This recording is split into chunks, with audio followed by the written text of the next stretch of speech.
నియోజకవర్గాల పునర్విభజన దక్షిణాది రాష్ట్రాలకు అన్యాయం అంశంపై అసెంబ్లీ హాల్లో అఖిలపక్ష సమావేశం జరుగుతుంది. ఈ సమావేశానికి బీఆర్ఎస్, బీజేపీ డుమా కొట్టాయి. డిప్యూటీ సీఎం అధ్యక్షతన సమావేశం నిర్వహిస్తూ ఉన్నారు. వివిధ పార్టీల నేతలు డీలిమిటేషన్ పై చర్చలో పాల్గొన్నారు. భట్టి విక్రమార్క, జానారెడ్డి అధ్యక్షతన జరుగుతున్న సమావేశానికి ఎంఐఎం, సిపిఐ, సిపిఎం పార్టీలు హాజరయ్యాయి. నియోజకవర్గాల పునర్విభజనపై అంశంపై జరుగుతున్నటువంటి సమావేశానికి బీఆర్ఎస్, బీజేపీ తరపున ఎవరూ హాజరు కాలేదు.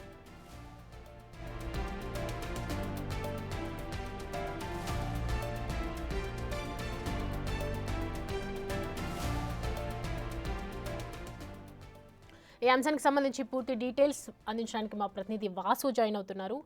వాసు, మీటింగ్లో ఎవరెవరు హాజరయ్యారు అండ్ బీఆర్ఎస్, బీజేపీ ఎందుకు హాజరు కాకపోవడానికి కారణాలేంటి? సౌమ్య, నియోజకవర్గాల పునర్విభజనలో భాగంగా దక్షిణాది రాష్ట్రాలకు అన్యాయం అనే అంశం పైన కాంగ్రెస్ పార్టీ అధ్యక్షతన డిప్యూటీ సీఎం జానారెడ్డి అధ్యక్షతన అసెంబ్లీలో ప్రారంభమైంది ఈ సమావేశం. అఖిలపక్ష పార్టీలన్నీ కూడా రావాలని ఆహ్వానం పంపారు. ఈ నేపథ్యంలో కాంగ్రెస్ పార్టీతో పాటు ఎంఐఎం, సిపిఐ, సిపిఎం పార్టీల సభ్యులు పాల్గొన్నారు. కాకపోతే బీజేపీ, బీఆర్ఎస్ మాత్రం గైర్హాజరైంది. బీజేపీ సభ్యులు మాత్రం అంటే మాకు వ్యక్తిగతంగా పార్టీ నేతలందరికీ సమాచారం లేదు, మరి మా అధ్యక్షుడికి ఏమైనా సమాచారం ఇచ్చారా లేదా అన్న అంశానికి వాళ్ళకి క్లారిటీ లేదు. కాబట్టి బీఆర్ఎస్ నేతలకు సంబంధించి వాళ్ళు మొదటి నుంచి కూడా మొన్న ప్రజాభవన్లో జరిగినటువంటి సమావేశానికి కూడా వాళ్ళు గైర్హాజరయ్యారు. అధికార పార్టీ పిలిచినటువంటి సమావేశాలకు బీఆర్ఎస్ పార్టీ ప్రధాన ప్రతిపక్ష పార్టీ కాబట్టి రాలేదని చెప్పాలి. ఇక హాజరైనటువంటి నేతల్లో కూడా ఎవరైతే డిప్యూటీ సీఎం తో పాటు జానారెడ్డి అధ్యక్షత వహిస్తా ఉంటే కేకే హాజరయ్యాడు. ఎంఐఎం నేత అక్బరుద్దీన్ ఓవైసీ తో పాటు సిపిఎం సెక్రటరీ జాన్ వెస్లీ, జోరకటి రంగారెడ్డి, కోటు రంగారావుతో పాటు మరొక కూనంనేని సాంబశివరావు సిపిఐ ఎమ్మెల్యే హాజరయ్యారు. డీలిమిటేషన్ దక్షిణాదికి జరిగేటువంటి నష్టం సంబంధించి కూడా ఐక్య కార్యాచరణ పోరాటానికి సిద్ధం కావాలంటూ కూడా, ఎందుకంటే ఢిల్లీకి సంబంధించి 22వ తారీఖు తమిళనాడులో జరిగేటువంటి స్టాలిన్ నేతృత్వంలో జరిగేటువంటి దక్షిణాది రాష్ట్రాలకు జరిగేటువంటి అన్యాయం పైన జరిగే సమావేశం సంబంధించి కూడా ఈ యొక్క సమావేశంలో చర్చ రాబోతా ఉంది. డీలిమిటేషన్ లో దక్షిణాది రాష్ట్రాలకు అన్యాయం చేసే విధంగా కేంద్రం ప్రవర్తిస్తున్నాం కాబట్టి మనం ఖచ్చితంగా పోరాటాన్ని ఉధృతం చేయాలి. కాబట్టి అన్ని పార్టీలను కలుపుకొని ఢిల్లీ పైన ఒత్తిడి తేవాలి. మరోపక్క దక్షిణాది రాష్ట్రాల అందరితో కూడా ఐక్యమత్యంగా ఉండి ఈ పోరాటాన్ని నడపాలనే అంశానికి సంబంధించి కాంగ్రెస్ పార్టీ ప్రస్తుతం యొక్క అఖిలపక్ష సమావేశాన్ని ఏర్పాటు చేస్తుంది. మరి వివరణన తమిళనాడులో జరిగే సమావేశానికి కూడా కాంగ్రెస్ పార్టీ నుంచి ఆ ప్రభుత్వం తరఫున కీలక మంత్రులు హాజరు కాబోతా ఉన్నారు.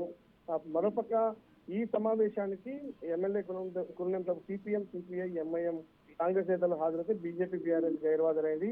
ఇక ప్రధానంగా ఈ యొక్క అఖిలపక్షం సమావేశానికి సంబంధించి కూడా పిసిసి అధ్యక్షుడు మహేష్ కుమార్ గౌడ్ గైర్హాజరయ్యారు. అతన్ని ఫోన్ లో సంప్రదించగా నాకు సమాచారం లేదన్నారు. ఎందుకంటే మరి కేకే జానారెడ్డి డిప్యూటీ సీఎం హాజరైన నేపథ్యంలో మరి ఆయనకు చెప్పాలనుకోలేదా లేకపోతే మిస్అండర్స్టాండింగ్ జరిగిందా?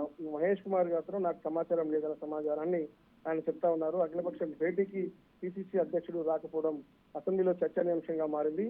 ఇక మరికొంతమంది కీలక నేతలు ఆది శ్రీనివాస్ తో పాటు కొంతమంది అసెంబ్లీ సమావేశాలు కొనసాగుతున్న నేపథ్యంలో హాజరై వెళ్లిపోయినటువంటి పరిస్థితి, మంత్రులంతా కూడా అసెంబ్లీలో ఉన్న పరిస్థితి.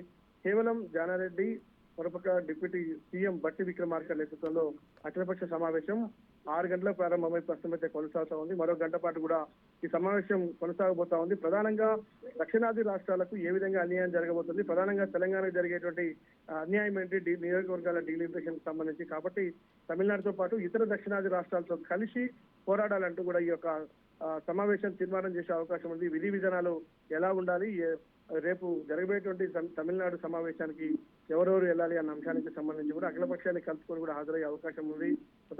మొత్తం దక్షిణాది రాష్ట్రాల్లో జరిగే అన్యాయం పైన ప్రస్తుతం ఈ సమావేశం చర్చిస్తా ఉంది. సో వాసు, ఈ డీలిమిటేషన్ చేయాలి అని అంటే ఖచ్చితంగా పాపులేషన్ కౌంటింగ్ అనేది కంపల్సరీ కదా. దీనికి సంబంధించి ఏమైనా ఇన్ఫర్మేషన్ ఉందా? వాళ్ళ సమావేశంలో దీనికి సంబంధించి డీటెయిల్స్ ఏదైనా గ్యాదర్ చేస్తూ ఉన్నారు? ఇది ఎప్పుడు స్టార్ట్ చేయబోతున్నారు?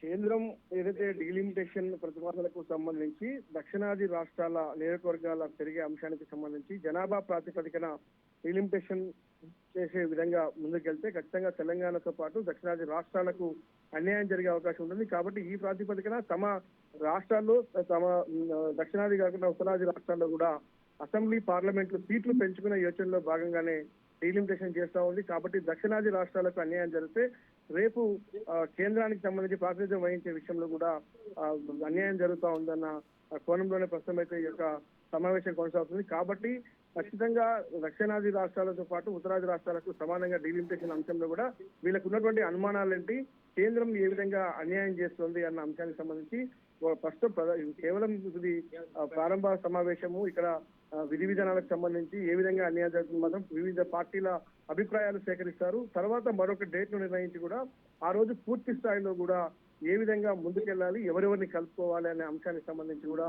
చర్చించబోతా ఉన్నారు.